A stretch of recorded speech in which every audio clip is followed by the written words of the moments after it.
नमस्कार दोस्तों, आज हम बात करेंगे 1857 की क्रांति के सैनिक कारणों के बारे में। इंडिया की पहली आज़ादी की लड़ाई, जिसको 1857 की क्रांति का नाम दिया गया है, इतिहास का एक अहम मोड़ था। सबसे पहले तो ब्रिटिश ईस्ट इंडिया कंपनी की नीतियों ने इंडियन सैनिकों में गहरा रोष पैदा कर दिया था।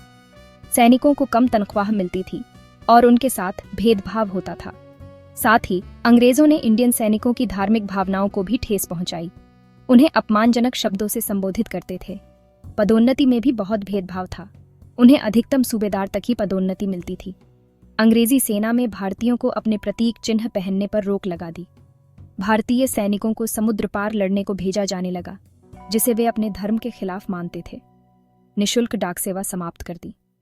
इसका एक बड़ा तात्कालिक कारण था एनफील्ड राइफल के कारतूस। इन कारतूसों को मुंह से काटना पड़ता था और अफवाह फैली कि उनमें गाय और सूअर की चर्बी लगी होती है। और ये दोनों बातें हिंदू और मुस्लिम दोनों के लिए बड़ी आपत्तिजनक थीं। अब चलिए नक्शे पर देखें कि ये क्रांति कैसे भड़क उठी। मेरठ, जहां से इस क्रांति ने आग पकड़ी, वहां से ये धीरे धीरे दिल्ली, कानपुर, लखनऊ और झांसी जैसे बड़े शहरों में फैल गई। इन जगहों पर इंडियन सैनिकों और आम लोगों ने मिलकर अंग्रेजों के खिलाफ बगावत कर दी। मेरठ से दिल्ली की दूरी कोई 70 किलोमीटर है और ये क्रांति इतनी तेजी से भड़की कि अंग्रेजों के लिए इसे दबाना मुश्किल हो गया। इसके अलावा ब्रिटिश आर्मी में इंडियन सैनिकों की तादाद बहुत बड़ी थी। 1857 में ब्रिटिश आर्मी में करीब 38,000 इंडियन सैनिक थे, जबकि ब्रिटिश सैनिकों की गिनती सिर्फ 45,000 थी।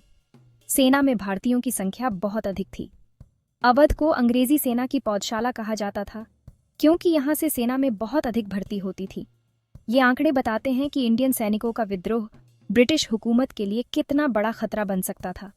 1857 की क्रांति के सैनिक कारण सिर्फ गुस्से और धार्मिक भावनाओं तक ही सीमित नहीं थे।